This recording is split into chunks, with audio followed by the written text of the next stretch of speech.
Bom dia, vamos lá. Vamos começar um bate-papo. Faz tempo que a gente não bate papo. Vamos bater papo. Vou esperar aqui meu colega Crisóstomo aparecer. Bom dia. Enquanto o pessoal vai chegando. Opa! Vamos lá.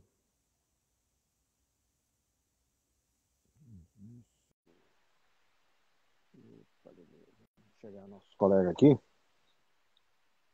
Bom dia, gente. O pessoal está chegando. Olha aí. Epa, já entrou bonito. Já entrou com capa de cara.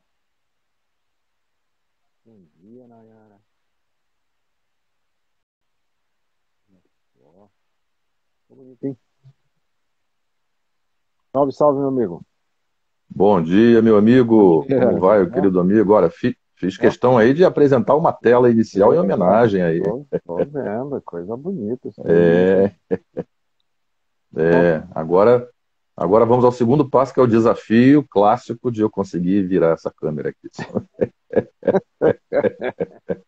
enquanto você tenta Rapaz, aí na empreitada, deixa eu dar bom dia pro pessoal, dizer o que que a gente planejou de bater papo hoje. Vocês estão vendo aí, isso, vai. para quem ainda não conhece, essa é a capa do nosso novo livro, que nós acabamos de lançar. Quem ainda não teve acesso, ele está disponível gratuitamente no site da editora CRV, editoracrv.com.br, vai lá numa aba livros gratuitos. Mas para quem também, aí você vai acessar pelo app da editora, né? É bom que você já conhece um pouquinho da editora, conhece também as outras publicações, mas para quem quiser o livro, a gente também está disponibilizando em PDF, tá? Quem não tiver, só passar uma mensagem para nós. Opa, Mário, manda para você tá rapidinho, daqui a pouquinho. A gente manda, olha aí. Olha lá. Prontinho, tá vendo? Conseguiu, aí você tá ficando. Mais Mas, um ano de rapaz, pandemia, cara, a gente tô- tá dando conta de tudo. a gente, rapaz, ô sofrimento essa coisa também. Ô, a gente que, Não, a nossa famosa tetraplegia tecnológica. Mas é por aí, eu acho que mais ou menos um ano, 2 anos disso, acho que a gente consegue evoluir um pouco. mais um pouquinho, né? Então, assim, É, meu amigo. pessoal dizendo aí, pessoal, quem quiser o PDF, só mandar um zap ou manda uma mensagem aqui. Eu vou confessar minha ignorância, gente. Eu não sei se dá, acho que não dá para acessar aqui. Não dá para anexar, né? Aqui no Instagram, documento, né? Mas qualquer coisa, faça um zap para mim ou pro Crisóstomo e a gente está com o PDF já disponível. A ideia é essa mesmo, a ideia foi fazer uma publicação aberta, pura divulgação. A gente vai bater um papo aqui para explicar mais ou menos qual foi a ideia, qual é o resultado final e quais são os nossos próximos projetos. E é uma forma da gente estar aqui convidando vocês para, em algum momento, mais à frente, a gente vai bolar, né? A gente vai combinar aqui, o Crisóstomo e os demais autores, fazer um lançamento formal, né? Formal dentro dos limites do virtual, né? Do virtual. Para que cada um, vocês conheçam os outros autores, para que eles possam falar um pouquinho sobre seus trabalhos, etc. e tal, tá? Então, assim, quem quiser o livro, vou passar a bola aqui para o Crisóstomo. Eu vou postar aqui nas mensagens, nos comentários, o meu zap. É só mandar o zap para mim que eu imediatamente devolvo com o livro PDF para vocês. Beleza? E aí, meu amigo? Opa! É isso aí, né? O título da live hoje, na verdade, é o título do nosso livro, né? Como o Adriano colocou. O livro, ele também recebe esse título, né? Diversidade do Humano, Diálogos Transversais em Psicologia e Fenomenologia. Também muito fruto das nossas próprias pesquisas que desenvolvemos nos nossos grupos, o Adriano no Labfeno, e nós no NEP, né, vinculado, o Adriano no Labfeno, vinculado à Universidade Federal do Paraná, Departamento de Psicologia, né, e o nosso núcleo vinculado ao Departamento de Psicologia da Federal Fluminense, né, e também para a pós-graduação da UENF, Universidade Estadual Norte Fluminense, no programa de pós-graduação onde eu também atuo. Então, o livro ele conflui temas de pesquisas dos nossos alunos de graduação e pós-graduação, e pesquisadores que também fazem parte dos nossos núcleos de pesquisa, E o tema justamente expressa essa, né, essa diversidade atualmente de temas que nós trabalhamos, de pesquisas que nós desenvolvemos, né? É, é, é composto basicamente de autores, portanto, que fazem parte dos nossos núcleos. Como o Adriano falou, a ideia é que nós possamos aí em breve fazer né, um pequeno evento de lançamento, uma coisa simples, mas também que os colegas, né, que fazem parte aí do livro possam vir aqui, possam também falar um pouco, vocês conhecerem, e a proposta mesmo de ser um livro aberto, né? O livro pode ser consultado por todos, é de acesso gratuito aí, né, pela editora CRV. A gente já postou, depois podemos postar mais uma vez aqui os links de acesso da editora. E o PDF também, caso queiram ter acesso ao PDF do livro, ou seja, baixá-lo permanentemente, basta fazer contato aí também conosco, né? É de acesso à leitura pelo site, né? Mas para efeito para baixar e ter o PDF, podem falar conosco que a gente também está providenciando isso. Então, mantendo, portanto, essa proposta de publicidade do que a gente faz, das nossas pesquisas, de divulgação, né? A gente entende que né, o nosso trabalho é um trabalho que realmente, né, deve ser público, de acesso a todos, né? Atuamos na universidade que é pública, isso já diz muita coisa. Então, a gente acredita que isso possa, de alguma forma, contribuir com os temas que a gente tem estudado, né? Em geral, né, dialogando com os campos, né, da psicologia, da filosofia, da fenomenologia, sem dúvida também, né? E outros campos também. Os artigos, inclusive, expressam um pouco isso. Daqui a pouco a gente pode falar um pouquinho também, né, Adriano, do próprio Uhum. conteúdo, dos capítulos que constituem esse livro, que realmente permite aí um passeio, né, de reflexão por diferentes temas, né? É mais ou menos isso, né? E aí, tá conseguindo aí domar aí o negócio? O Mário está me dando aqui umas tarefas difíceis, rapaz. Eu não sei manejar as coisas que ele acha que eu sei. Tudo bem, né? Doutorado em fenomenologia. Tecnologia não é comigo, não, mas enfim. Depois eu vou fazer melhor, né? Acabei de. Eu fui verificar, eu não fiz a postagem. Vou fazer uma postagem no meu feed e aí eu deixo lá os contatos, tudo bonitinho, tá? Logo depois que a gente encerrar. Antes de voltar no assunto, o Crisóstomo, que eu acho que eu queria bater um papo contigo hoje exatamente duas, com dois conceitos que estão inseridos nessa proposta do livro. Um é diversidade, por um lado, e outro é transversalidade, por outro lado. Né? Mas enquanto seu cachorro se manifesta, eu deixa eu só fazer um comentário,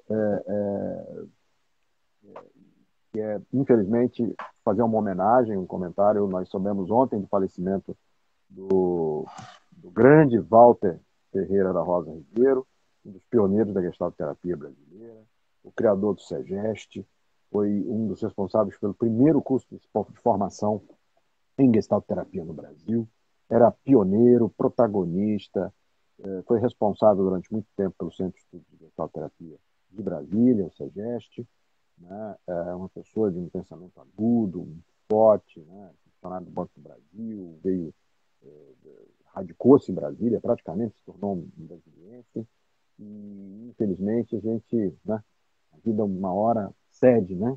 Ele já estava com a saúde debilitada, já tinha notícias que estava um ano, parece que em lugar de cuidadores estavam cuidando dele. E, infelizmente eu soube ontem, né, na verdade hoje de manhã, de madrugada, infelizmente ligando o zap que eu soube a notícia, que ontem ele teve falecimento. Quero deixar aqui a minha homenagem. Era uma personalidade fantástica, um cara sensacional. Tive a grata satisfação de conhecê-lo, dialogar várias vezes com ele. E assim, não é uma perda só para a Gestalt terapia brasileira, é uma perda para a psicologia. Era um desses profissionais assim de altíssimo nível, mas que se mantinha um pouco avesso às questões acadêmicas, o que é uma pena por um lado, porque a gente vai ficar com um pouco legado, e mais pena ainda, e, assim, fica a minha homenagem, fica aqui meu estímulo para que a gente mude o jeito da gente lidar com a memória. A gente, a gente acabou perdendo uma pessoa importante e daqui a pouco a gente vai esquecer o nome, porque a gente não registrou corretamente. Fiz uma postagem hoje de manhã com um texto dele, inclusive com uma entrevista que foi feita com ele, está disponível. E quem não conheceu, vale a pena conhecer. Quem o conheceu, vale a pena a gente fazer essa homenagem. Então, eu queria só fazer isso. Uma pena, mas é a vida que segue, né? Fazer o quê? Mas então eu vou te devolver agora para a gente bater o papo. Eu queria, assim, eu acho que antes de apresentar o livro propriamente, eu acho que valeria a pena a gente conversar um pouquinho. Eu vou te perguntar assim, né? Fazer aquela de advogado do diabo, né? Viu, gente? Aquela coisa que a gente parece coisa de repórter que combinou com o entrevistado, só que a gente não combinou. A gente nunca combina nada. Toda vez que a gente vai combinar, não dá certo, porque a gente não combina nada, né? Então eu vou fazer assim. Mas qual foi a ideia de falar de diversidade do humano, né? Questões transversais em psicologia e fenomenologia? Rapaz, eu acho que você fez aí uma referência fundamental ao professor Walter, ao Walter, né? Mais do que uma perda intelectual, é uma perda humana significativa para o campo não só da Gestalt, mas da psicologia. E você também falou uma coisa fundamental, que é o problema do legado, que é o problema da memória, né? Que realmente é algo que eu acho que muitas vezes nós pecamos muito, né? Eu diria que até, em alguma medida, não tem nem como separar, né? Eu diria que totalmente isso, muito do que a gente vive hoje, muito do que a gente vive hoje também é muito por falta, né, de memória, né? Por falta de nós, né, considerarmos, né, a nossa historicidade e tudo que, de certa maneira, acho que precisa ser compreendido e considerado na nossa trajetória de seres humanos, de sociedade, de tudo mais. Então, para além da perda, né, do Walter enquanto intelectual, um ser humano maravilhoso, mas isso também evidencia um pouco disso que você falou e que é, inclusive, né, uma preocupação sua muito importante. Você vem fazendo projetos nesse sentido de demarcar, né, a importância, né, de conhecermos a nossa história, né? E também, né, de uma maneira geral, mas também de forma mais específica, na minha história da psicologia brasileira, a história de todos desses pensadores que pavimentaram, né, o caminho inicialmente desbravando matas, né, nada pronto, né, quase, e aí fazendo as primeiras picadas aí, vamos dizer assim, né, na mata fechada, e a gente depois vem acabando, de certa forma, também se beneficiando um pouco dessas pessoas que deixam caminhos importantes para a gente. Então, eu acho que isso é fundamental, e eu acho que isso, inclusive, dialoga com a tua pergunta, sabe, Adriano? Porque eu diria que o livro, né, a nossa proposta de acolher, né, essa multiplicidade de formas possíveis de investigação, de reflexão, né, sobre o ser humano, sobre a subjetividade humana, sobre, né, os diferentes modos de compreender também, né, o ser humano.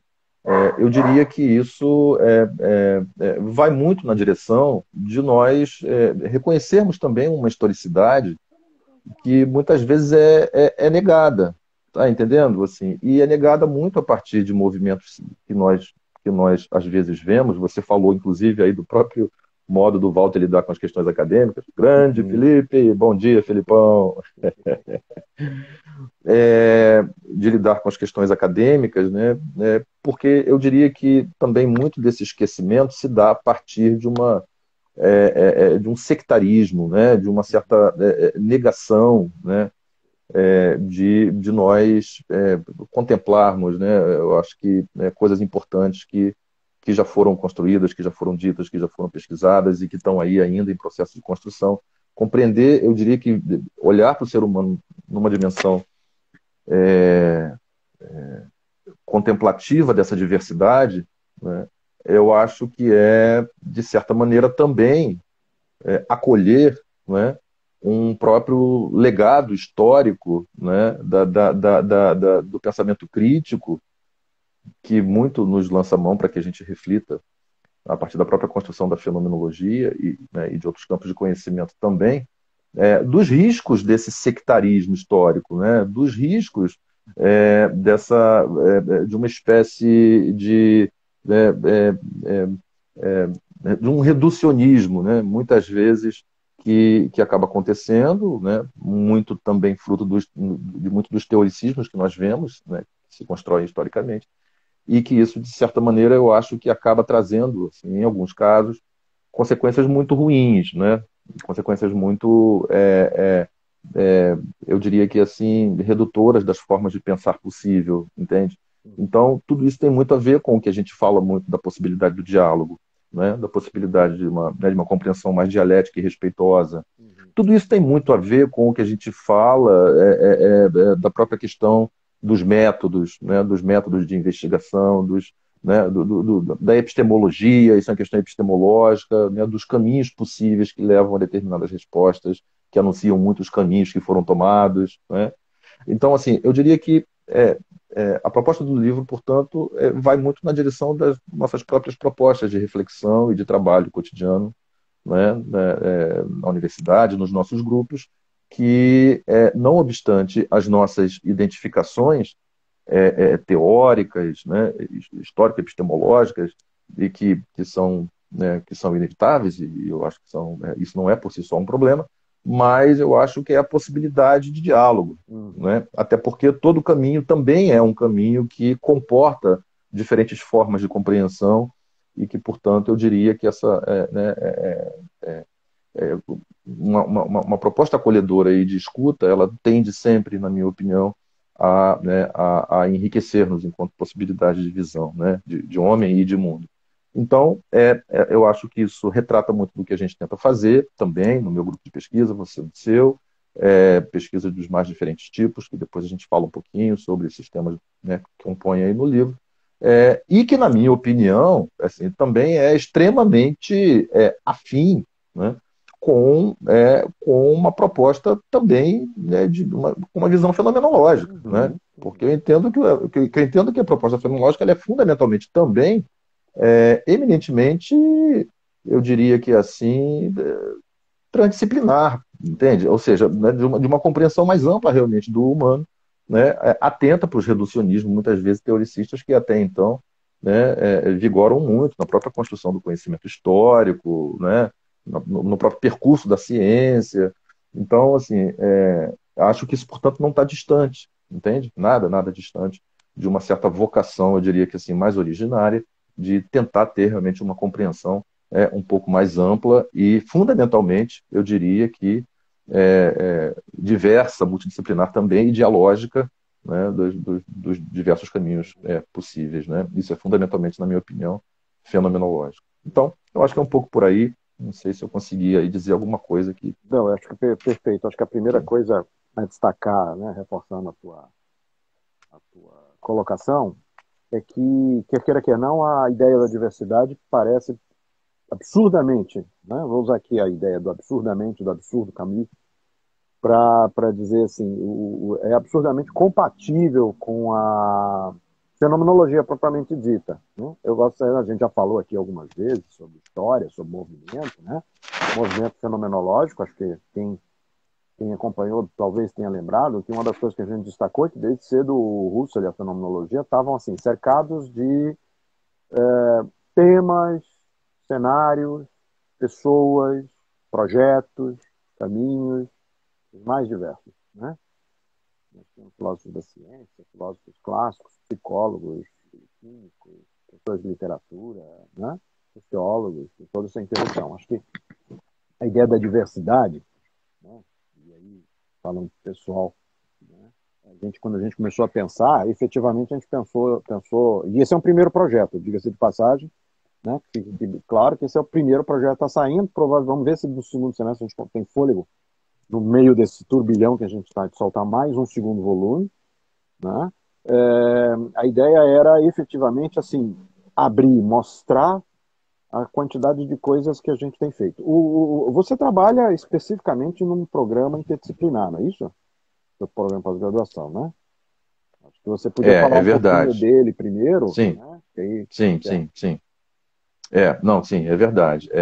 Eu tô vinculado ao programa de pós-graduação em Cognição e Linguagem uhum. da UENF, Universidade Estadual do Norte Fluminense, que é um programa interdisciplinar, ou seja, né, é um programa que ele comporta, né, é, é, dos mais diferentes tipos, né, de pesquisadores e profissionais que o buscam, e não de um segmento mais específico. Então, por si só, né, nesse sentido, o programa prima, né, por essa diversidade, por uma proposta realmente dialógica, né, de multiplicidade de articulação, né? Essa é a nossa maneira de trabalhar. Então, nesse sentido, vinculado ao programa, as minhas orientações também acabam caminhando nesse sentido. Sempre que nós tenhamos pesquisas, né, aí com os colegas que a gente trabalha, mestrandos e doutorandos, pesquisa de cunho realmente assim transdisciplinar, né, que comportem essa diversidade. E assim tem sido, eu diria que isso tem sido uma gratíssima experiência, né, uma experiência para mim, né? Temos esse próprio livro exemplifica isso, temos pesquisas no ramo da medicina, no ramo da educação, no ramo, né, da docência, da enfermagem, da filosofia, da teologia, enfim. Então, assim, eu acho que isso promoveu também, né, eu diria que isso promoveu uma oxigenação absolutamente rica, né, às nossas reflexões nos nossos grupos de pesquisa, né, porque esses pesquisadores estão conosco aí semanalmente nas nossas reuniões aí, estamos debatendo temas, enfim, lendo textos, tendo experiências de troca muito ricas, e isso acabou, de certa forma, eu diria que assim, potencializando, né, muito desse caráter transdisciplinar no nosso grupo de pesquisa, né. Então tem sido realmente uma experiência muito prazerosa, muito rica, né, estar atuando num programa de pós-graduação que se reconhece e se realiza como interdisciplinar. Até porque, Adriano, eu penso que isso aí é que começa a história, né? Porque eu diria que isso é apenas uma espécie de ratificação e atendimento do que, em última instância, sempre se dá. Uhum, Né? Estaríamos, por exemplo, né, estivéssemos nós num programa, né, como nós já participamos, enfim, algumas vezes também ainda participamos, num programa de educação, num programa de psicologia, né, num programa de filosofia, né, evidentemente essas pesquisas, elas são, inevitavelmente, elas acabam tendo que lidar com, né, esse caráter, né, interdisciplinar, né, esse caráter sociológico, antropológico, filosófico, psicológico, uhum. né, a partir dos seus temas de pesquisa. Então, eu diria que isso é uma espécie de atestamento da nossa condição originária. Somos diversos, né? Eu diria que, né, na nossa constituição mais originária possível, e nesse sentido, eu diria que realmente trabalhar nessa perspectiva tem sido uma experiência muito prazerosa, né? Não, sem dúvida. Vou pegar a tua fala. Nossa condição originária é a diversidade. Parece que a imensa maioria do povo não percebe isso, né? A gente tem uma tendência à uniformidade, né? À normalização, à normatização, né? A um certo conservadorismo e de uma forma muito brutal aliena o fato de que É. somos diversos e precisamos ser diversos, né? Eu gosto de brincar e dizer assim, eu não daria conta de viver comigo mesmo. Se eu tivesse que me encontrar comigo mesmo ali no canto. Você já pensou? Tá, que tragédia que seria, meu Deus do céu. Então, ainda bem que sou único. Né? E a unicidade me abre a possibilidade dessa diversidade. Né? E assim, eu acho que muito do que está aqui reflete isso um pouco. Né? Eu te perguntei essa coisa do programa interdisciplinar, né? Que não é mais um padrão, né? Teve uma época aí na educação, na pós-graduação brasileira, que teve mais disseminação, né? Eles acabaram enfrentando um problema aí de organicidade, de organização em torno de si. Né? Mas eu te perguntei do programa, porque eu, particularmente, eu estou em dois programas, no fim das contas. Né? Eu estou num programa de psicologia, no departamento de psicologia, na pós-graduação, de um lado, mestrado e doutorado, e no outro, mestrado e doutorado em educação. Mas, para quem conhece a gente lá do laboratório, você conhece, e é o teu trabalho também, né? E não me parece que isso seja, e aí pergunta importante, porque não me parece que isso seja decorrente do fato de você estar num programa interdisciplinar, pelo contrário, você está no programa interdisciplinar por outros contextos, né? E isso não é isso que constrói o teu trabalho. O nosso trabalho, tanto o teu quanto o nosso aqui do laboratório, é essa diversidade de temas, diversidade de contextos, né? Quer dizer, você tem médicos, você tem psicólogos, você tem filósofos, eu tenho educadores, eu tenho pedagogos, eu tenho psicólogos, eu tenho terapeuta ocupacional, musicoterapeuta, né? A gente tem uma diversidade que atesta esse lugar, que eu diria que é o lugar da fenomenologia, né? Por um lado. E atesta também uma diversidade de reflexões e temáticas que a gente acaba pegando, né? Vira e mexe é que a gente aqui está batendo papo aqui sobre arte, sobre estética, sobre religião, né? Sobre clínica, sobre saúde, sobre educação, né? Então, acho que o livro vai um pouco nessa direção. A gente tentou dar né, pro pessoal que, né, assim que acabar, eu já fiz aqui, preparei aqui uma postagem, eu vou fazer uma postagem já com o link para acesso direto no OneDrive, tá? Já vou deixar um link no OneDrive para todo mundo baixar, que é mais fácil do que ficar respondendo, né, mensagem individual, tá certo? Então já postei lá no OneDrive do laboratório, então já vai ter disponível para vocês também no app da editora. Mas a gente tentou, né, a gente tava, quando a gente pegou os textos, era uma diversidade tão grande, tão grande, né? Para quem não viu, a gente chegou a comentar em alguns outros momentos, tem promoção da saúde, enfrentamento de pandemia, experiência de quase morte, tem pensamento teológico, né? Tem questões sobre maçonaria, música, né? Aliás, vem muito bom momento, porque eu estou agora com uma mestranda da musicoterapia, a gente vai trabalhar exatamente nessa direção. Tem criminologia, tem literatura, né? Tem SUS. Então, assim, quando a gente pegou, gente, o material, eu acho que perdemos mais um pouquinho de cabelo coçando a cabeça para saber como é que a gente vai dar essa identidade, né? Foram semanas tentando dar essa organicidade. Uhum. Eu acho que o resultado está muito bom. Sinceramente, eu acho que o resultado está muito bom. Tem aí quem quiser, por exemplo, fazer uma leitura longitudinal, vai ter uma ideia bem legal, né? Mas eu acho que o básico e aí eu queria agora devolver para ti, passando para outra questão, quer dizer, tem a diversidade, tem a tal da transversalidade. Como é que você entende essa transversalidade?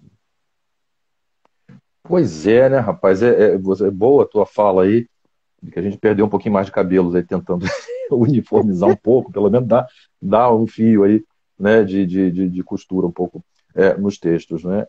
Eu acho que isso revela, né? Eu já vou chegar na transversalidade, mas eu acho que isso também revela, Adriano, um aspecto que eu carrego comigo extremamente importante no nosso papel também, eu acho que de intelectuais, de pensadores, de professores, de pesquisadores, né, nisso que é assim, né, participação, né, nos processos, né, formativos, na vida das pessoas que vem, né, para a universidade, que vem desenvolver seu processo né, de formação, de estudo em geral, que eu acho que é esse acolhimento. Eu acho que esse acolhimento é absolutamente fundamental, né?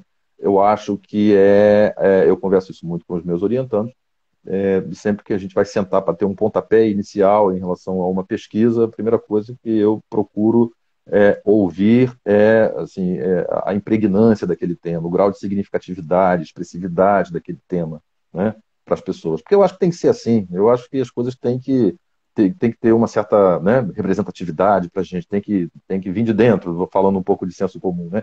As coisas, eu acho que, né, muitas vezes até por força, né, enfim, dos nossos contextos de vida e tudo mais, a gente naturaliza de uma forma, às vezes, muito artificializada, né, os fazeres, né, enfim, as nossas práticas, as questões protocolares burocráticas e, né, dar conta de obrigações e tudo mais. E eu penso que esse processo formativo ele precisa, né, de todos nós, né, eu acho que ele precisa ser existencialmente, né, sustentável, ele precisa dizer muito de nós, né?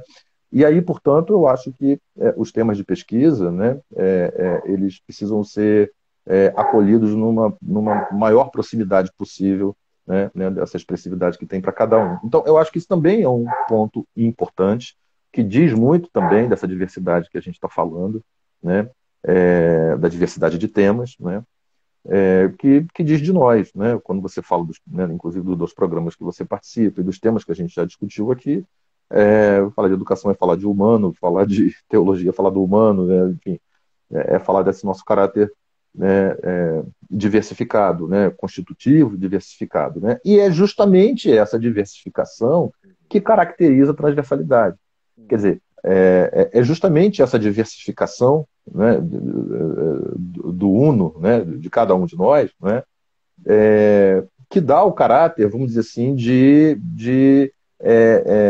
perpassamento, vamos dizer assim, né, dos temas uns sobre os outros, né, dessas dimensões umas sobre as outras, né, ou seja, somos diversos e somos múltiplos, né, somos multidimensionais, né, vamos dizer assim, mas não de uma maneira departamentalizada, né, vamos dizer assim, né, estruturada de maneira separada, tudo que nos constitui, né, tudo aquilo que, de certa maneira, historicamente nós vamos, né, agregando, nos tornando e também vai constituindo nossas trajetórias e nossos modos de ser. Né? Essas coisas, portanto, elas se interpenetram. Né? A dimensão transversal, eu acho que passa muito no primeiro plano por aí. A transversalidade, né, tem a ver com o fato de que é educação, mas não é só educação, porque educação é social, educação é sociologia, educação é psicologia, educação é o cotidiano, educação é a dimensão biológica. Então, a transversalidade eu acho que aponta justamente para essa fluidez da diversidade. Né? A diversidade, e aí falando, né, né, de nós enquanto humanos, né, o nosso caráter multidimensional, diverso, né, nesse sentido né, de constituição, atua justamente como a condição, né, de transversalidade, porque esse interpenetramento, né, esse grau né, de interferência inequívoca de aspectos uns sobre os outros, né, que faz com que, na verdade, né, a transversalidade seja um fenômeno, né, assim, constitutivo da gente. Né? Se a gente pensa, por exemplo, me fez lembrar agora um pouco, né, nós que trabalhamos com você também, trabalhamos no programa de educação e a gente, né, vive, né, muito frequentemente lidando com temas relativos à educação. Né? Nós temos lá né, na, na, na, na, né, na nossa LDB, né? Nossa LDB, Lei de Base da Educação, e nos chamados, né, parâmetros curriculares nacionais, os aspectos que devem estruturar, né, vamos dizer assim, a construção né, dos programas educacionais, né, dos programas de disciplina, das nossas práticas. Né? Então, tem determinados aspectos né, que são regidos lá, né, na lei de educação, né, assim, que não podem ser esquecidos. E um deles é esse, a transversalidade.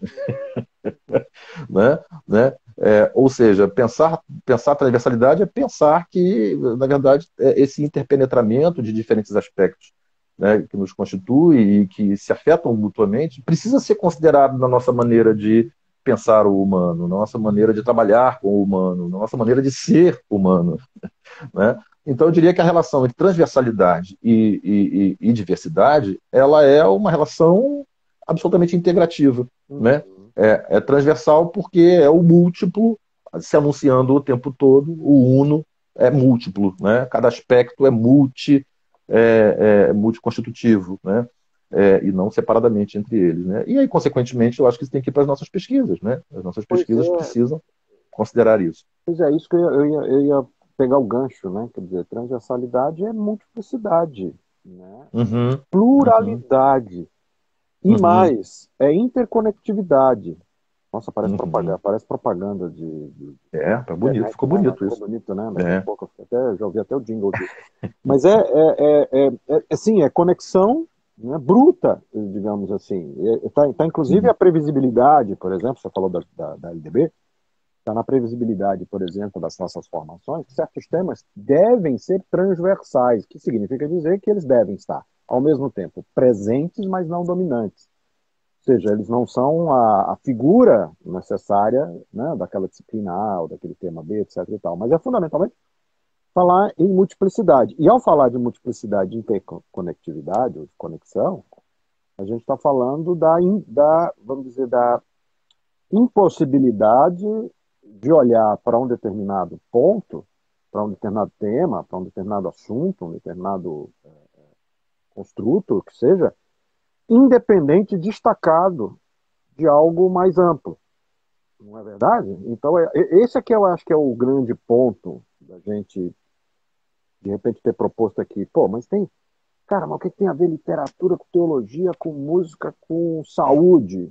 Pô, tem tudo a ver. Por isso que o título do livro é Diversidade do Humano. São as múltiplas manifestações do humano que se dão ali, né? Esses dias eu estava, né, em aula de epistemologia, discutindo, né, dando uma disciplina operativa de epistemologia, estava discutindo, batendo muito nessa tecla, o quanto que, paulatinamente, a gente foi segmentando as áreas de saber, né, a ponto de nós termos hoje em dia assim, 4 grandes eixos de saber, e aqui, obviamente, eu estou falando de saber, logos, na antecipação da ciência, né? Na antecipação daquela coisa da verdade. A gente já falou aqui de aletheia, de verdade, de veritas, né? E aí como que a gente separou os campos de tal maneira que você não tem... É quase um crime falar das coisas juntas, né? Filosofia, ciência, arte, filosofia, ciência, arte e teologia, né? 4 grandes campos, digamos assim. Aí, se você faz teologia, você vai ser religioso, né? Você vai ser padre, pastor, tal. Se você faz arte, você vai ser dançarino, vai ser, né? Se você faz filosofia, se você faz ciência. Não, não sou, mas é que tá. Nunca foram separadas, na é verdade? E eu acho que, de certa maneira, a proposta do texto, eu fico imaginando, né, o que tem a ver crime com saúde, com música, tem um humano por detrás, que se apresenta, se manifesta, né? Se coloca, né? E eu acho isso importante, né? E aí eu vou fazer agora o saque para você. Isso eu acho importante até para a gente evitar dizer que o que une todos os elementos dos capítulos do livro são abre aspas, o olhar da fenomenologia, né? À luz da fenomenologia, né? Eu tenho feito uma crítica muito grande, que eu tenho horror dessa expressão, à luz de. À luz de. A luz de, na verdade, é uma naturalização, para o meu ponto de vista, é você reduzir. E aqui, ao invés de... Não, todos nós estamos falando de fenomenologia, tudo bem, mas o que une efetivamente não é a luz, não é o iluminar da lanterna fenomenológica. Né? Concorda comigo? Sim, sim. Eu acho que eu acho que você tocou de uma forma muito interessante, porque isso diz muito das nossas reflexões epistemológicas, né, nessa questão das separações que você falou, né, até chegar nessa questão da luz aí, né, você vem falando sobre a questão da separação dos campos de conhecimento. Então, eu acho que essa é uma discussão epistemológica fundamental, fundamental, e o quanto isso estrutura não só né, um certo modo hegemônico de compreensão de homem, muitas vezes de se fazer ciência, na maior parte das vezes, né, mas também o senso comum, né, também, né, o nosso cotidiano. Então, assim, eu acho que isso tem muito, né, a ver com vários pontos que a gente pode, né, pode trazer, que a gente já discutiu, né? Essa fragmentação atende muito à perspectiva histórica de consolidação dos especialismos, né? A gente sabe que isso não tem como separar uma coisa da outra, né? E é justamente quão mais fragmentador e especialista, né? Vamos dizer assim, essa perspectiva vai se tornando e as nossas caminhadas vão se tornando mais fragmentários, né? E mais destituintes, vamos dizer assim, a coisa do seu contexto, né? A chamada, como poderia se pensar, a parte do todo, a figura do fundo, né? O quão mais esse movimento se consolida, mais né, essa tendência se acentua. E eu costumo, isso me vai lembrar uma frase que eu costumo dizer assim, até mesmo quando né, a gente está nos primeiros passos aí na reflexão, inclusive, do pensamento fenomenológico, eu costumo dizer o seguinte, olha só, a gente tende a achar, né, porque é compreensível, faz parte de todo um percurso, né, histórico, de pensamento, de construção de saber e tudo mais, que a gente aproxima as coisas. Né? Eu costumo brincar com isso. Então vamos aproximar, sei lá, a filosofia da psicologia, né? Pensando aí nos campos que você trouxe, né? Arte, teologia, enfim. Então, vamos aproximar. Eu costumo brincar do seguinte, olha só, a gente só aproxima o que está separado e afastado. Não é? Na verdade, o que a gente pode pensar também é que, veja bem, não é talvez bem uma aproximação, muitas vezes, dos movimentos que a gente tenta fazer, né? Mas é uma espécie de reflexão a respeito de o quão isso não tem como se afastar. Está junto o tempo todo. É que a gente meio que cega, né? Historicamente, a gente meio que cega uma percepção mais integrativa, mais ampla, né? Mais multidimensional, né? Em nome e atendendo esse próprio processo histórico formativo que a gente, né, nasceu e vive dentro dele, que é da fragmentação, do especialismo, né? Uhum. Né? Eu costumava brincar, quando estou falando disso, eu costumo lembrar de algumas coisas. Quando eu era criança, né, minha mãe me levava num dentista, rapaz. Até hoje eu lembro com trauma daquele negócio. Mas era o seguinte, mas era o seguinte, um dentista colombiano, acho que era colombiano, não entendia nada que ele falava, né? Era criança. Mas o que que acontece, rapaz? Eu frequentei por muitos anos, sabe? Assim, Hum. o dentista, por muitos anos. Eu morri de medo, claro, né? Ó, De mas pelo dentista. menos ela tá com o Mas, dente na boca, então tá tranquilo. mas tinha que, ajudou de alguma coisa. Então, mas o que eu quero dizer é assim, rapaz, o cara fazia tudo, entendeu? Assim, o cara fazia tudo, assim, ele, né? Ia para lá, a obturação, né, a limpeza, né, o canal, né, a prótese, enfim, mexer Palpa tudo, né? toda a obra, né?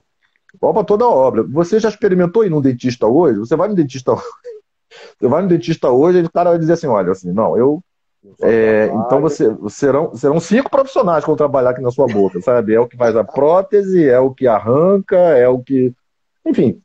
Então, esse é um pouco do nosso percurso histórico, né? Esse caráter meio que segmentário, né? Meio que fragmentário. E eu acho que isso que você está trazendo é muito importante, e por isso que eu acho que isso, dialoga muito com uma discussão epistemológica, que é um pouco, assim, essa coisa de uma espécie de relembrança, talvez, né? É relembrar que, na verdade, está junto o tempo todo, e que você não consegue pensar teologia sem filosofia, sem a experiência, né, da arte na sua dimensão estética, né, filosófica, entende? Então, assim, eu acho que isso tem muito a ver com o que a gente está falando da diversidade e da transversalidade, Uhum. né? Porque, em última instância, nós somos diversos e transversais, né? Nós somos, e por conseguinte, né, toda a nossa percepção e compreensão de mundo né, é atravessada por essa dimensão também. E aí, portanto, eu diria que às vezes é muito mais uma espécie também, por que não pensar, de contemplação da nossa condição originária do que efetivamente algo novo. Né? Eu acho que é uma relembrança, talvez, de que a gente não pode esquecer disso que você falou, né? De pensar as coisas de maneira totalmente destituída, né? Separada, né? E como se isso fosse possível. E me faz lembrar muito a boa e velha máscara gestáltica, né? Do figura-fundo, né? Sempre estamos numa relação figura-fundo, sempre. Pura fundo, todo partes, né? Eu ia até comentar, eu reluto muito de usar algumas palavras, porque eu já sei que elas já estão com peso, já tem uma constituição na narrativa, mas eu ia comentar isso. A fenomenologia é holística, no fim das contas. Ela é Sim, holística, sim. né, nesse sentido amplo do holístico, que é abarcar a complexidade, a totalidade e ter essa interação entre todos e partes, né? E aí você chama atenção para uma coisa importantíssima, de fato, né? Pena que foi no dentista, foi na boca, né? Mas fala muito desses especialismos que nós estamos vivendo e fala muito de como que a gente, de certa maneira superficializa a aquisição do conhecer e do saber. Muito atual isso. Sim, Eu sim, conheço sim. aquela coisinha pequenininha e o paradoxo, a grande armadilha, a gente já falou isso várias vezes aqui sobre o nome de naturalização, é tomar aquela particularidade como a complexidade, como a totalidade, né? E aí reduzir o mundo próprio, na sua diversidade, àqueles pequenos elementos, né, cara? E eu acho que a gente está tentando, de certa maneira, sem essa intenção óbvia, do tipo, estamos levantando uma bandeira na direção do, né? Vamos holistizar a atoria, nada disso. Não, não. Mas é o que você chama muito bem a atenção, quer dizer, como é que eu vou aproximar alguma coisa que nunca estava separada, né? Aí nessas horas você estava falando, cara, e eu estava lembrando assim, putz, o pior, que a grande brincadeira que eu faço com minha galera quando eu começo a fazer a- as aulas de introdução à fenomenologia, né, que é o pessoal que acabou de chegar no segundo semestre, já passou pelo primeiro, já passou por filosofia, já passou por aquela introdução à filosofia, né? E a grande brincadeira é o que é que vocês tiveram? Então fica meio sem graça. Já sei, deixa eu adivinhar. Vocês tiveram Foucault, né? Porque foi por acaso um mestrando que deu aula e só sabia falar de Foucault, ele só fala daquilo, só fala daquilo. E aí eu paro para pensar assim, esse povo não leu Foucault. Porque se tinha um cara aberto, tinha um cara diverso, tinha um cara que dialogava com todo mundo, né? A todo momento, com várias leituras, era Foucault, né? O que é a História da Loucura do Foucault? É um livro de história, de psicopatologia, de psiquiatria, de epistemologia, de psicologia, é tudo ao mesmo tempo, né? E eu acho que fala muito dessa coisa da diversidade, da transversalidade, da abertura, né? Coisa que parece que a gente está perdendo com uma velocidade muito grande, né? Então, nesse aspecto, eu acho que a nossa né? Tô aqui vendendo peixe para a galera aqui, né? Inclusive dizendo assim, olha, o livro é gratuito, o livro é aberto, o livro é para disseminar, é pegou, passa, entendeu? A ideia é essa, as pessoas conhecerem. Assim, tá tão diverso que eu duvido que vocês não se interessem por pelo menos um, dois, três capítulos ali do livro, porque tá muito diversificado. Nem que seja por curiosidade, né? Eu Uhum, tenho, tem uhum, dois, três textos de saúde, beleza, tem SUS, tem promoção de saúde, uhum, beleza, mas ali a pouco você olha, pô, mas tem música aqui, ó. Olha, tem uhum, crime. Pô, vou ver o que que é isso aqui, tem maçonaria, o que que é isso? uhum. Não, não. É. Eu acho que vai um pouco por aí. Então, para mim, isso está muito claro, essa coisa, né? Você trouxe muito bem. É figura funda, é todo partes, é holístico, é complexidade. Tá moda a gente falar, né? Complexidade, Edgar Morin. É isso mesmo, eu acho que é um pouco por aí, né? O que que você acha? E eu adorei você trazer a questão da superficialidade, Uhum. né? Porque, assim, eu diria que isso, né? Eu diria que é fato, né, Adriano, que isso diz muito do que a gente tem visto, vivido, presenciado, né? Ou seja, a superficialidade, eu diria que tem a ver com essa espécie de fragmentação, entende? Assim, de uma ausência de múltiplas coisas naquilo que eu vejo. Uhum. Tá entendendo? O que eu vejo é inequívoco. Não, o que eu vejo não é inequívoco. O que eu vejo é a anunciação de uma complexidade que precisa ser considerada, né? Uma certa, né? Um certo contexto, né? Um certo contexto, né? Formativo daquilo, um certo contexto de origem daquilo, um certo contexto de onde parte aquilo, né? O caminho daquilo que eu vejo um pouco, né? Seja uma notícia, né? Seja uma leitura, seja um fato, né? Que a gente presencia, né? Então, assim, eu acho que isso diz muito do nosso tempo, né? Eu diria que isso é um fenômeno muito na esteira e decorrente disso que a gente está chamando de uma fragmentação. No limite, né, uma espécie de, né, uma experiência, né, meio que assim, psicológica que a gente está falando, quer dizer, o limite dessa fragmentação Uhum. é uma espécie assim de ausência total de maior profundidade nas coisas, né? Uhum. Experiências pouco profundas têm a ver com experiências é, simplificadoras ao extremo, né? E a gente sabe que a síntese, né, se a gente vai pensar no sentido mais aí, até mesmo filosófico, né? é, não há síntese integral, né? Porque toda síntese ela é por si só, né, toda, vamos dizer assim, todo resumo, né, tudo aquilo que se anuncia como sendo um determinado sentido, por si só ele é reducionista e não consegue anunciar toda a sua constituição, né, plural, diversa, histórica, né, dinâmica. Então, assim, eu acho que isso que você trouxe, eu gostei muito quando você trouxe a questão da superficialidade, porque isso é mais do que, né, um tema fundamental para a gente pensar, né, em pensar psicologia, em pensar o humano, em pensar nas nossas pesquisas, mas também é pensar o cotidiano, né, pensar o nosso dia a dia, entende? Que tem se demonstrado para a gente tão difícil, tão violento, justamente talvez por conta, né, disso, né, as coisas são fragmentadas ao seu extremo, a ponto de que até mesmo a questão, né, do ponto de vista de uma compreensão social, né, daquilo que nós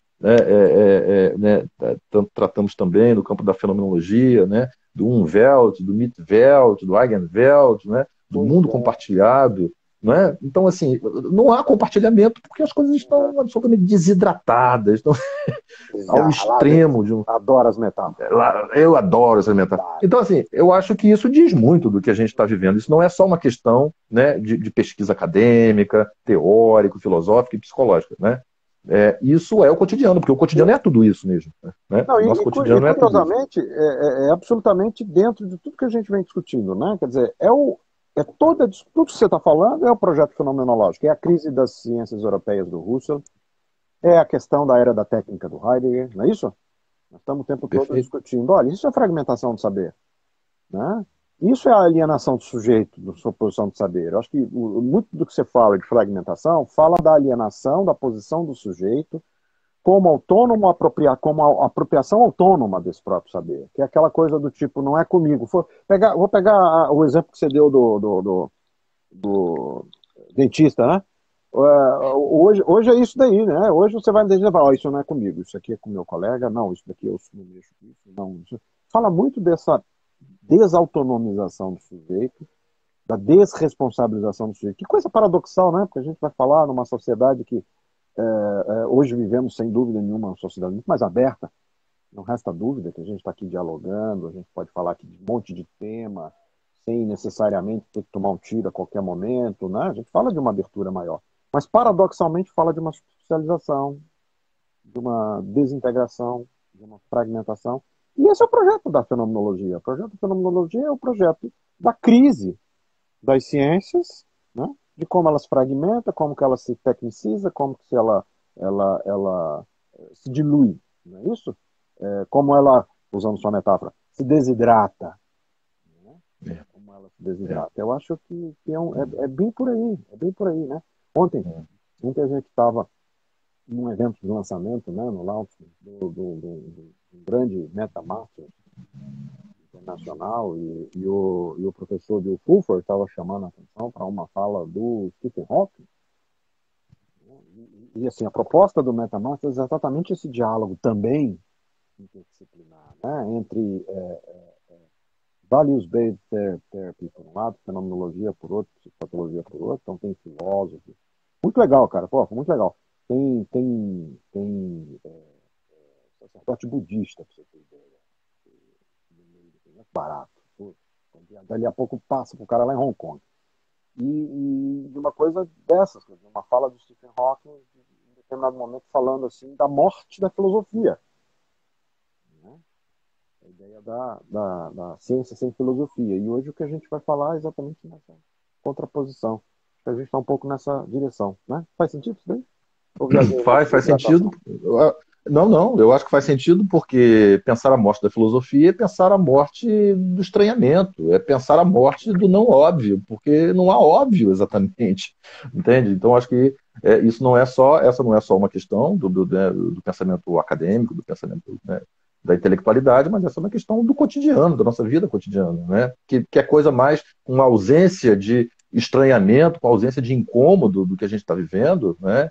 As coisas se naturalizam, a morte, a banalidade, né, a indiferença aos outros, a intolerância. Então, assim, eu acho que é exatamente o que o Stephen Hawking fala, entende? No sentido mais amplo, é o desaparecimento do Talmatzen, quase não se estranha mais, né? Então, eu acho que isso é No fim fundamental das mesmo. contas, ele até tinha razão, né? Sem querer, tinha razão. Então a gente tem que fazer agora o inverso, né? Lutar para que isso não se efetive, né? Faz sentido isso aí que você está falando, é É, verdade. é, É verdade, ainda mais é depois verdade. desses últimos acontecimentos de vergonha alheia, né? Eu tenho tido vergonha alheia, tô até parar de ouvir, porque, meu Deus do céu, cada depoimento. É, Mas faz sentido é. isso aí que você está falando, é a morte do Eu acho Talmatzen, que é um é a pouco isso. morte do estranhamento, faz É. sentido. Sim, sim. E aí, olha só, eu vou dar uma lidinha aqui rápida aqui, depois Vai você lá, também. Pelo menos acho que é legal o pessoal saber, né, os títulos, né, dos capítulos, então né, lê aí, do livro, né. aproveita. Então, eu vou dar uma lida aqui rapidinho, depois você lê aí. Lembrando que esse livro é composto por pesquisas, né, tanto, né, do Labfeno quanto do NEPF, dos nossos núcleos de pesquisa, né, e Adriano compõe aí com alguns orientandos dele, né, do núcleo dele, e eu também aqui com o nosso do Rio de Janeiro, da UF e da UENF. Temos aqui um capítulo, né, feito Caroline Ferreira, minha orientanda, também de mestrado, enfermeira, brilhante trabalho, e a Kátia Braga, que fala sobre a análise dos enfrentamentos psicológicos vividos pelos profissionais de saúde durante a pandemia do Covid-19. Extremamente importante, né, a gente também dar ouvido, escutar, né, as experiências que essas pessoas que estão na linha de frente passam, né? Um outro capítulo falando sobre, intitulado As Moradas Celestiais enquanto constituinte de sentido na facticidade da vida, um diálogo entre o mito, a fenomenologia e o pensamento teológico no Evangelho de São João, né, feito pelo Daniel Fonseca, né, graduação da Psicologia UF, Flávio e Peterson, Flávio Silva e Peterson Gonçalves, que são alunos da pós-graduação da UENF, lá, que a gente tem o prazer de trabalhar junto. Também um diálogo fundamental, um diálogo filosófico, teológico, fundamental para a gente pensar o nosso cotidiano. Depois a gente pensando música, né, um artigo feito pela Historicidade e Música, experiência musical em diálogo com o pensamento de Ponty, pensando Merleau-Ponty, a corporeidade, da Ana Carolina, Bruna Medeiros, Johan Nogueira e Mariana Gomes, que são nossos queridos alunos também da graduação de Psicologia da UF. Chegamos na literatura, Quincas Berro d'Água e Leitura de Mundo, né, com a Tamires também, a Tamires Brito, aluna da graduação da Psicologia da UF, pensando a questão da atitude fenomenológica, autenticidade e impessoalidade, nesse brilhante texto, né, do Guimarães. E fechando a nossa participação no livro, o desmonte do sistema de saúde, um olhar fenomenológico sobre a precarização do sistema público de saúde no Brasil, pela Débora Soares também, né, aluna da graduação da UF e aí pesquisadora também do nosso núcleo, tentando pensar principalmente nos últimos 5, 6 anos, assim, todo o processo de precarização que a gente vem vivendo do sistema de saúde no Brasil, né, intensificando-se, né, vamos dizer assim. Então, são temas que, como falamos, muito diversos e muito amplos, mas que a gente entende que todos eles dizem de nós, né? E você, dá um ping-pong aí nos seus aí. Então, o que a gente fez foi, né, vamos lá, opa, daqui a pouco vai encerrar. O que a gente fez foi isso, né? Pegamos 5 textos, né, vinculados a um laboratório, né, ao núcleo do Crisóstomo, 5 textos localizados no nosso laboratório, né? A gente começa com o Promoção da Saúde do século XX, Dilemas Epistemológicos e Desafios Fenomenológicos. Foi um trabalho que eu tive a grata satisfação de orientar junto no mestrado com o Yuri Alexandre Ferretti, que também já é parceiro, hoje é todo mundo parceiro, né? Terminou o mestrado, faz parte dessa discussão sobre conceito de promoção de saúde. Depois, relatos de experiência de quase morte, EQM, análise de suas contribuições para o problemamento de cérebro.